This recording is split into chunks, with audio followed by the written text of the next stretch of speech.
according to Callus. This is episode 160. I don't have a good title for this, but we're going to just go with Abortion Update. So the curious thing is I kind of had an off month. November was not good to me. One of the things I can't quite figure is the way things are tracked.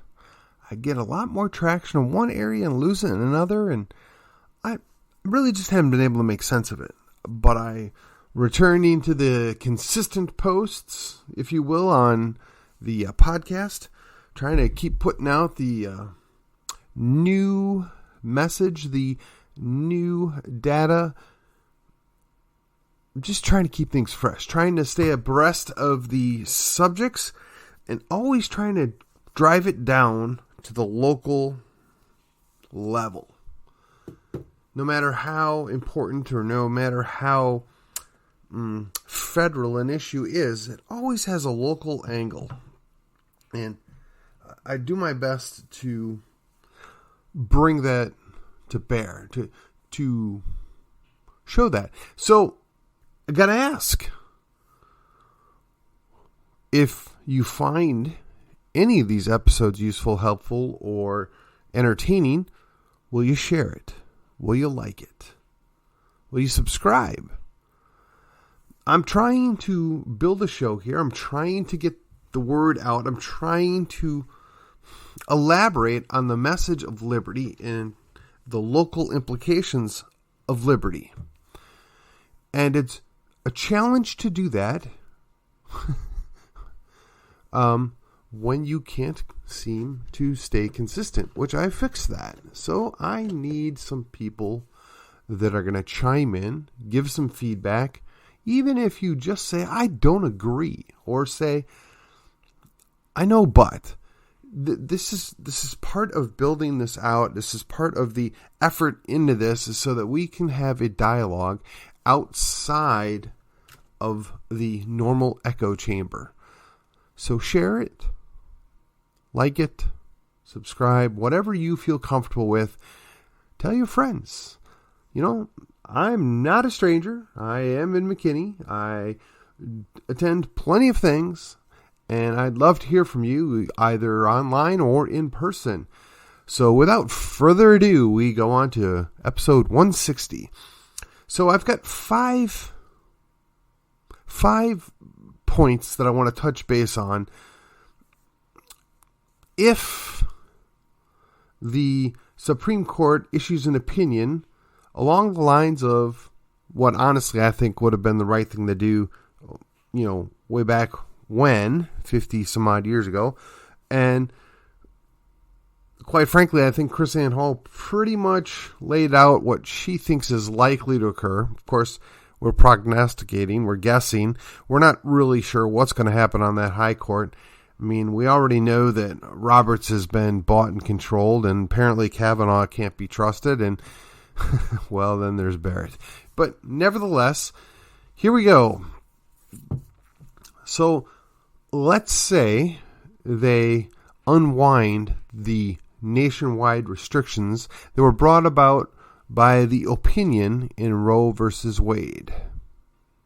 In other words, they say, we're going to return this back to the states, where it should have been all along, and we're going to let the states determine what are the restrictions that they wish to put in place.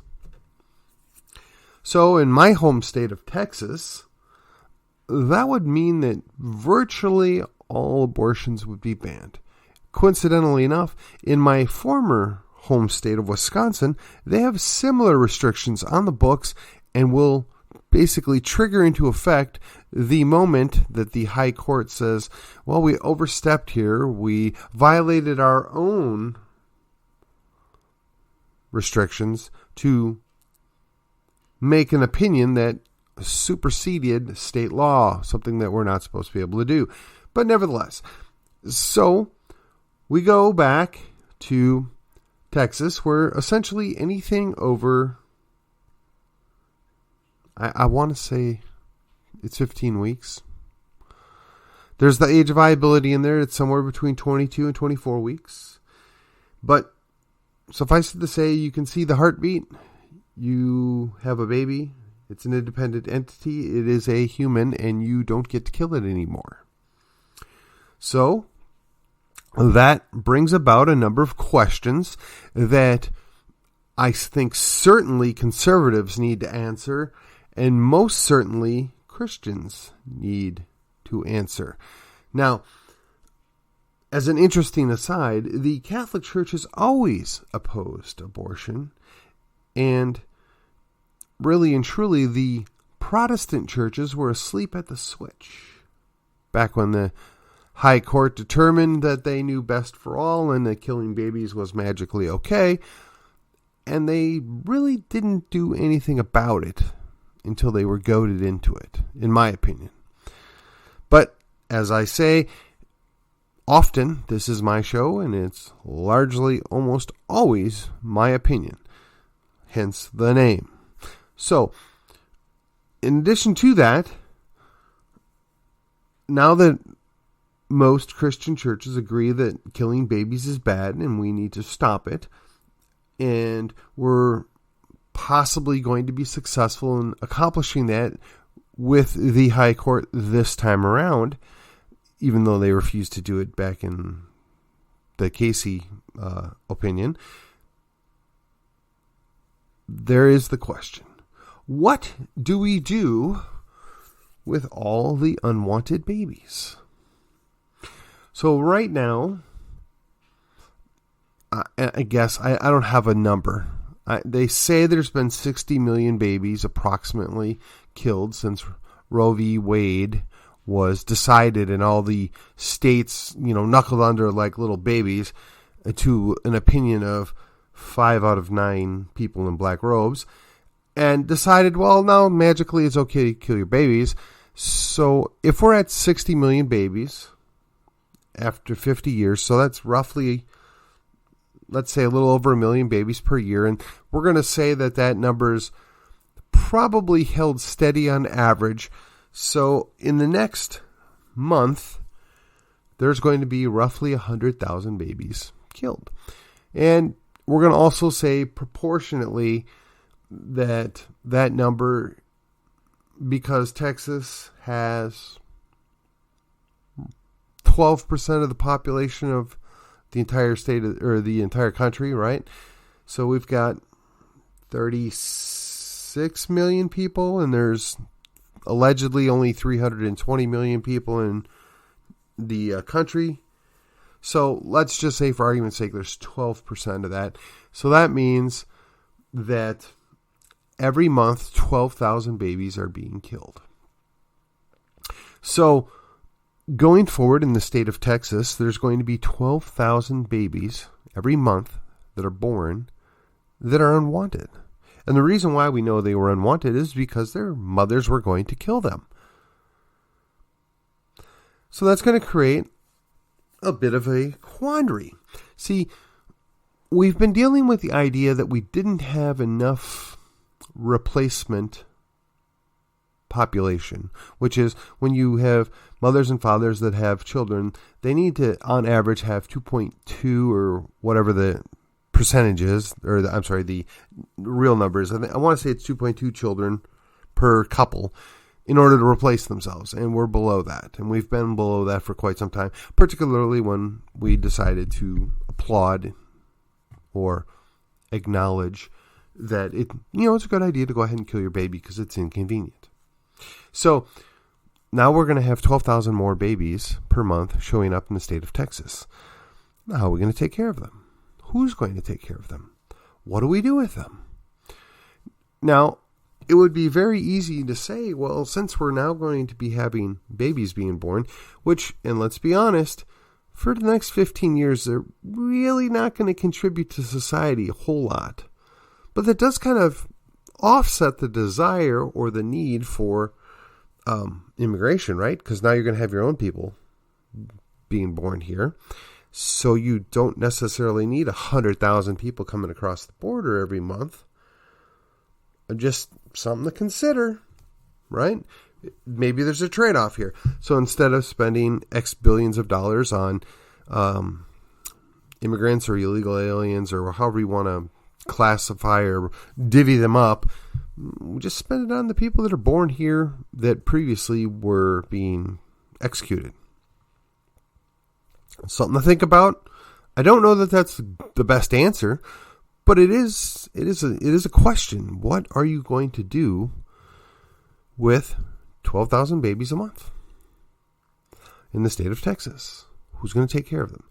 Now, I suspect that the Christian churches are going to have to get off their butts and do something. I'm sure Catholic charities will be stepping in, and perhaps the various Protestant denominations would step in. I mean, certainly there's going to be government money in this, right? I mean, both of those groups are receiving big money for bringing in illegal immigrants and resettling them somewhere else. So maybe we take that money away and give it to them in order to take care of the unwanted babies.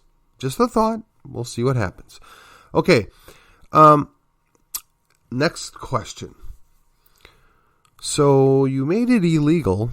What are you going to do when somebody goes and kills their baby anyway? I mean, what's the appropriate response? How do you determine whether it was on purpose or not? What's going to be the criteria of determining this? Are we going to create more government in order to figure this out? And I got to say, as much as I don't want babies being executed in the womb or otherwise, I'm really uncomfortable with the idea that there's going to be more government investigating people's lives in order to determine whether or not the baby died of natural causes in the womb or there was a legitimate miscarriage. I'm really uncomfortable with that. And you should be too. But the flip side is we can't tolerate nor allow 12,000 babies per month to be executed in the womb in the state of Texas. So again, what are we going to do if they do it anyway? Is there a good answer? I'm not sure. Something we need to consider, because if we're successful, if we get what we say we want, how are we going to deal with that? And the state legislature has already shown that they're not comfortable with the idea of punishing the mother. So are we going to punish doctors? Are we going to go after other people that do this stuff? I don't know what the right answer is. But it's something that we need to have an answer for. We need to think this through before these changes come about, if they indeed do come about. And I wonder how many people have actually stopped to think about this. I mean, all the good hardcore conservatives, right? The pro-lifers, the Christians, we conservatives, we don't want the babies being killed. But what happens when somebody does it anyway? And how do we determine if it was on purpose or not? Do we have an answer? I don't know. I'm not sure that there's really a good answer available. I'm not sure that the answer that is available is something that I'm comfortable with, which is why I don't think it's a good answer.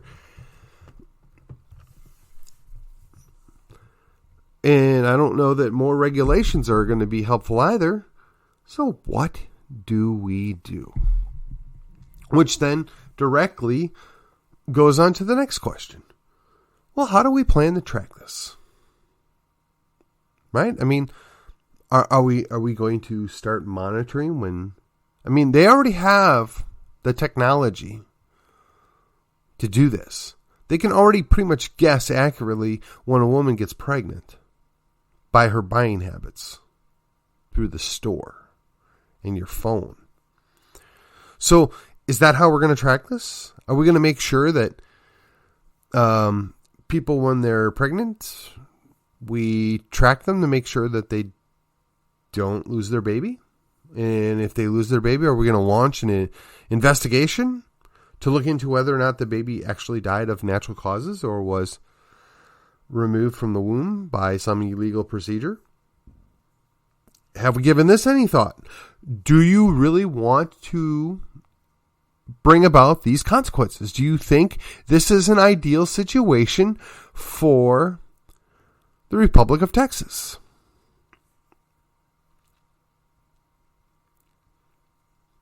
I mean, if we're going to really do this and we're going to really put a stop to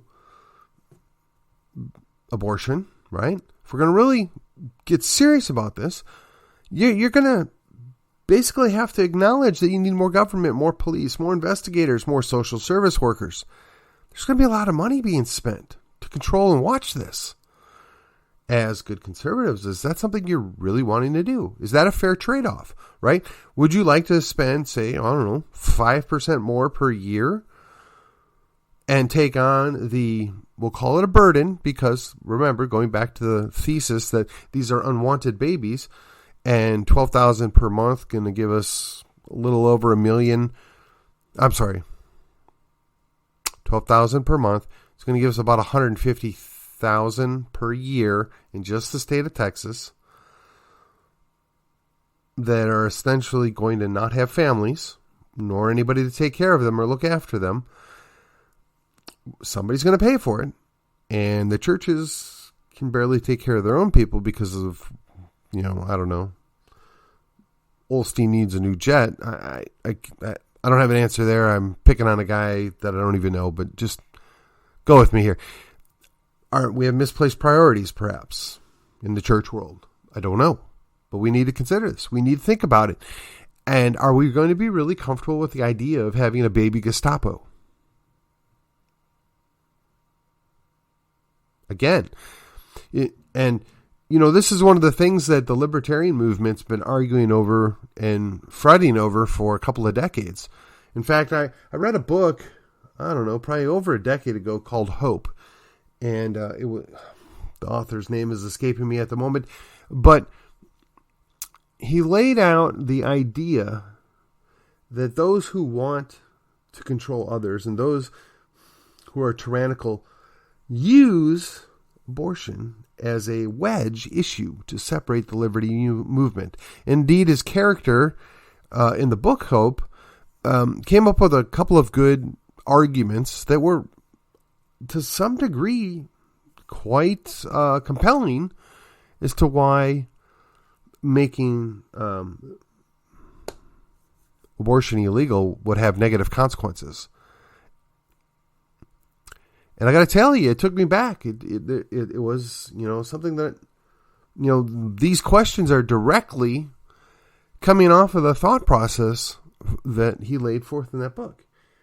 And I don't think we've done ourselves a good service if we succeed in accomplishing this only to not have an appropriate solution. I mean, we watched this play out when we had the Republican majority, both in the House and the Senate, and Trump was elected. We could have done away with Obamacare, right? We could have just went back to what we had. We could have reformed it. We had lots of options, but there was no plan, or certainly not a plan that anybody could agree on. And I'm just concerned that we're going to be setting ourselves up for a similar situation. After 5 decades of fighting to end this Holocaust that is occurring in our own country, we don't have a plan of action. And I'm really concerned that because we don't have that plan of action, we're going to actually invite a fate worse than what we're dealing with right now, if that was even conceivable. Now, you may not agree with me. You may poo-poo what I'm telling you, but the government that had the power to say no also has the power to compel. If you can be compelled to not do something, you can be compelled to do something.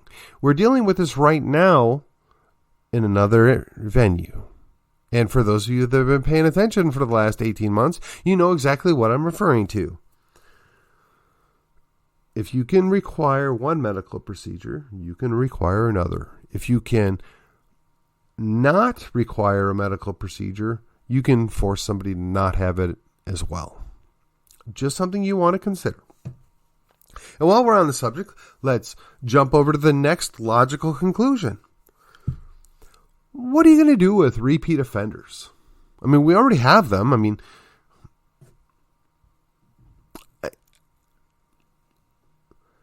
some people are just irresponsible or selfish or whatever you want to call them. And, I mean, at what point, when you've got multiple abortions under your belt, do you go beyond a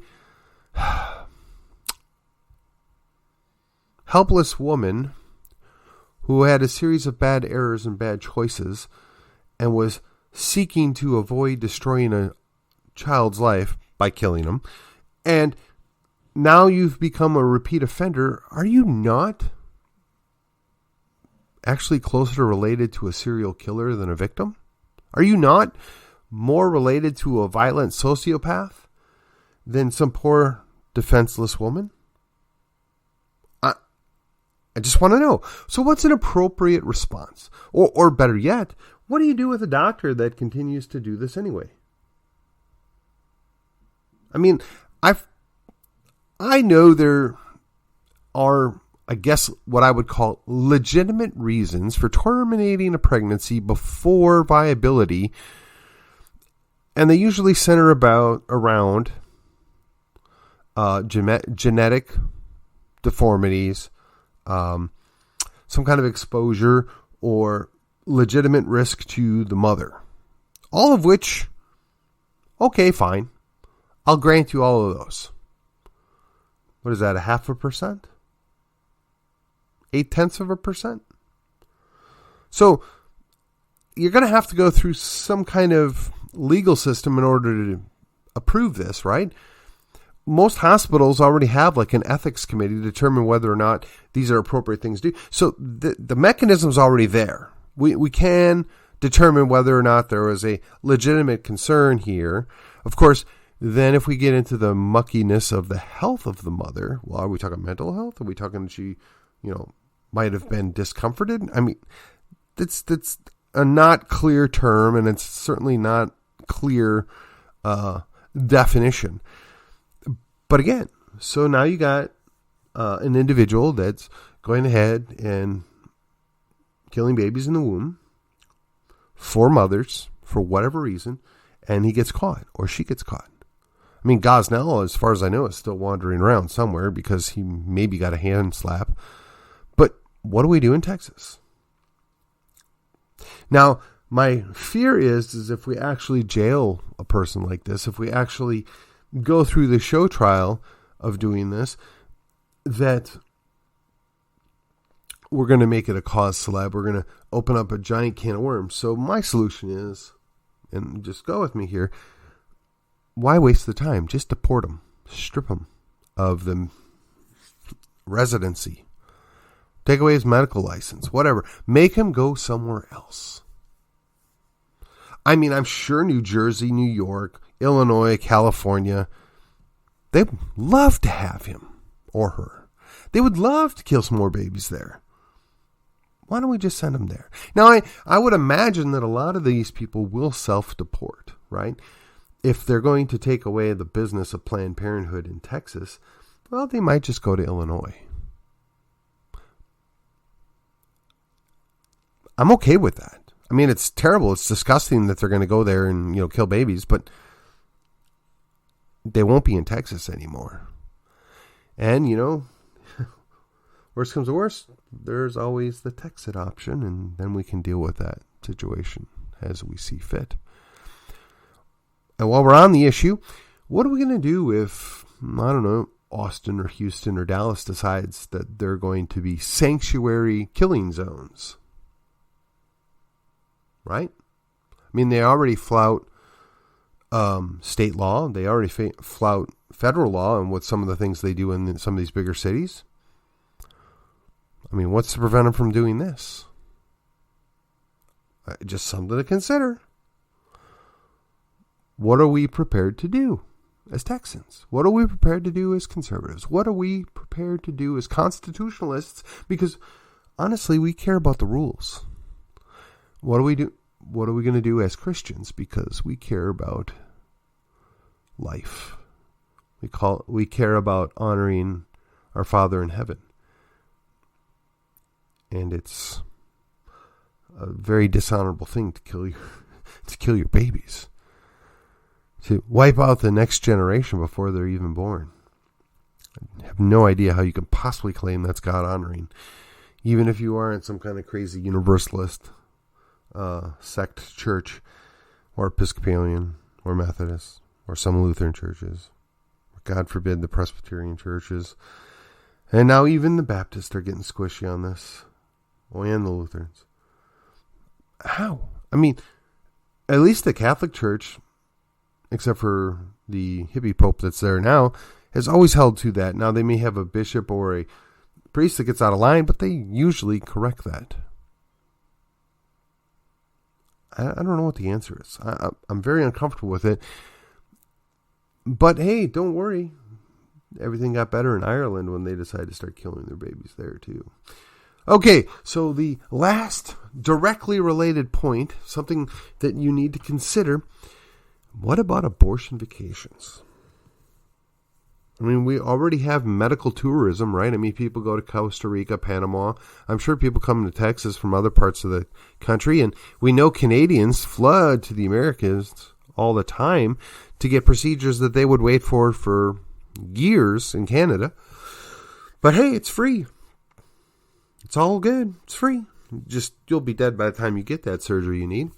So what are we going to do when this pops up? I mean, honestly, you almost got to admire the deviancy behind it. If you're in Nevada, I mean, you already have Sin City. Why wouldn't you open up 100 abortuaries to go along with your casinos and your whorehouses? And, I mean, come to Vegas, get your fake marriage,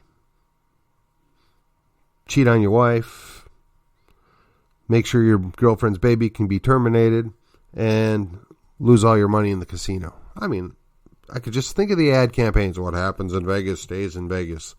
Hey, man, I went with my girlfriend, and, she was 14 weeks in, and we just had to take care of that before anybody else noticed. I mean, again, it's terrible. It's terrible. But it kind of solves the problem, doesn't it? I mean, for decades we've all rolled our eyes when people get married in Vegas or get divorced in Vegas. I mean, and everybody kind of knows that when you're in Vegas, you're doing things that you would only do in Vegas. So, I mean, it seems to me that this is the next big thing, right? And for Nevada, I mean, or New Jersey for that matter. Well, of course, that's interesting too. New Jersey's pretty Catholic up there. I wonder how they're going to think about this. Interesting. Something to consider. So, realistically, I'm not comfortable with the idea of testing people before they go on a vacation to Vegas, of all places, or when they come back. Retesting. I don't think that's in the best interest of Texas, but certainly this is something that we need to consider. It's something we need to frown upon. Something that needs to be, at the very least, discouraged. But how are you going to stop it? Because it's going to be perfectly legal there. And I'm just making up Vegas because, well, it's Vegas. I don't know, maybe go to New York, New Jersey, Illinois, California, right? Don't forget Oregon and Washington, I could see that. And there'd be big business in those couple of states where, hey, come here, kill your baby. Only $12,000 or $5,000 or whatever. Then we're going to have to worry about cutting off the federal funds to this stuff too, right? I mean, I know on paper we've done it, but we need to do it for real, because if that continues, we're still paying for it, even though it's banned in Texas, even though you can't do it in Texas without going through a process to prove that, mother's life is significantly in danger or the baby's life is incompatible with life, right? If you have your brain outside your skull, or your heart is not developed, or you don't have lungs, or, I don't know, you have multiple chromosomes that cause deformities that are not compatible with life, are we doing that mother a service?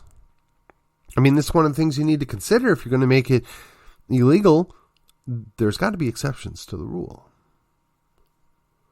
But you don't make a rule based upon the exceptions. You make the rule and then come up with the exceptions and understand there will be exceptions.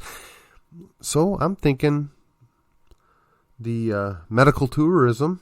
I mean, hey, look, if somebody's going to Vegas once every 10, 11 months, we're going to get the jig is up there, right? We're going to know something's going on. They're repeat offenders. Maybe it triggers something. Again, I'm really uncomfortable with this. I don't want government monitoring this. But if we're going to make it illegal, you can't let people just get away with it willy-nilly. There's got to be a consequence. There's got to be at least a threat of being caught for the bad behavior of killing your baby in the womb.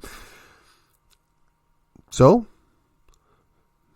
maybe make it a no-travel zone. I don't know, but I really think the deportation's the best solution.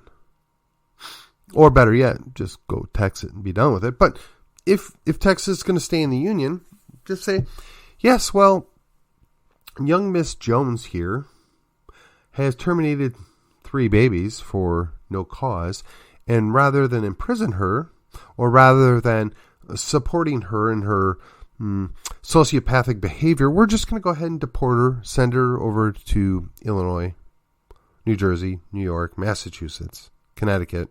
Any of those any of those states should be happy to have that person. They'd fit right in with that culture. We'll even pay you to go there. In fact, I would be willing to bet it would be cheaper to pay people $500,000 to leave with the understanding that they can never come back.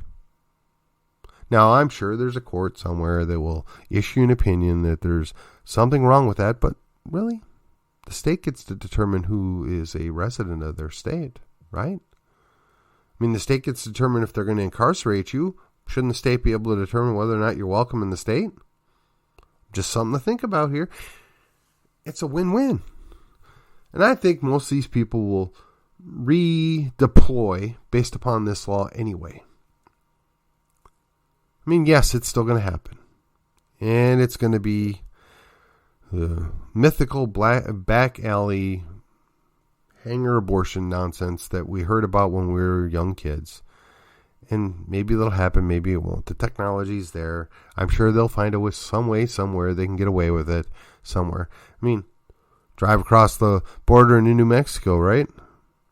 I mean, we know Oklahoma ain't going to go for this. Pretty sure Louisiana ain't going to go for it. So that really only leaves you the option of going over to New Mexico. But I got to believe that even in New Mexico, they care more about their unborn children there than a place like California, Washington, Oregon, New Jersey, Massachusetts, New York, Connecticut. These are all places that should love to have people that want to go kill their next generation. Please go there. Go with goodwill. I would be happy to give you a parting gift on the way out the door. Just never, ever come back to Texas again. Everybody's happy. You get to go about your life killing your babies, and we get to say in Texas, we don't tolerate that stuff. Bless your heart, go to New York. So, in conclusion, if we are successful, if all the efforts for the past decades come to fruition in some form of the end of Roe v. Wade is issued as an opinion out of SCOTUS, and the state of Texas actually has enough spine to go ahead and make it all illegal, we really, really need to think about these questions. We need to have a plan. We need to have an understanding that as terrible as this is, there are legitimate few, very, very few, there are legitimate times when maybe this is the appropriate or the lesser of evils of an action. I'm not real comfortable with throwing somebody into prison for a terrible decision they may have made, much like I struggle with the idea of somebody's bad behavior ruining them for their entire life. But this is different. This is murder. You can call it whatever you want. It's murder of a different name.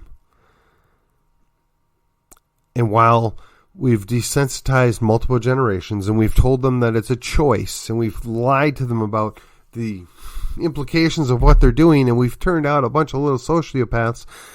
We got to have a little grace. We got to come up with a conclusion and a conclusion of what's the best course of action. We have to have a plan. We have to understand what we're going to do to deal with the 12,000 some odd extra babies every month. We're going to have to come to a conclusion of, well, does that change maybe how we handle the border situation? Does this change how the charities are going to function? Does this change how the state's going to finance certain things? I think these are all important questions that we need to have answers to. And unfortunately, I don't think we're going to get it from the current leadership that we have.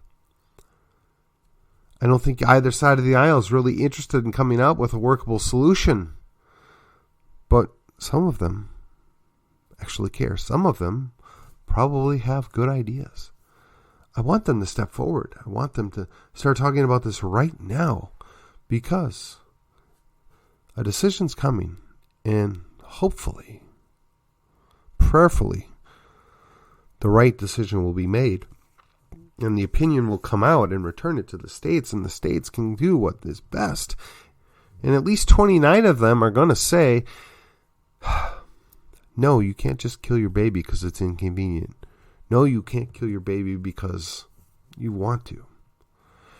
And yes, we understand there's some challenges and some hardship, but you don't get to kill your baby because of it, any more than you should be able to kill your infirm parent or grandparent. This is just not the way we value life. This is not the way we in America should look at things, not the way we Texans feel about this. And that goes for both the Texians and the Tejanos. But we need to have answers. We need to start talking about this right now. And if the churches continue to stay silent and refuse to lead, somebody needs to do it. I don't trust the government, and I'm surely hoping the government will stay out of this and let the churches step up to the plate. But I have very little faith that's the way this is going to play out. But we can get involved right now. You can get involved in your local church right now. You can look at how are we going to expand or build out ministries to deal with this situation, because it's not going to go away. It's already there. We've just been able to successfully ignore it for so long because, quite frankly, it's so easy to go kill your baby. But we're going to make it a lot harder, and we need to be there. We need to have compassion. We need to have grace. People make mistakes, and we need to help them through it. Go and sin no more is what was said to many people in the Bible, and we need to do the same thing for these people. We cannot encourage them if we're not there to speak to them. And with that, my friends, this is According to Callus. This was episode 160, and I will see you on the other side.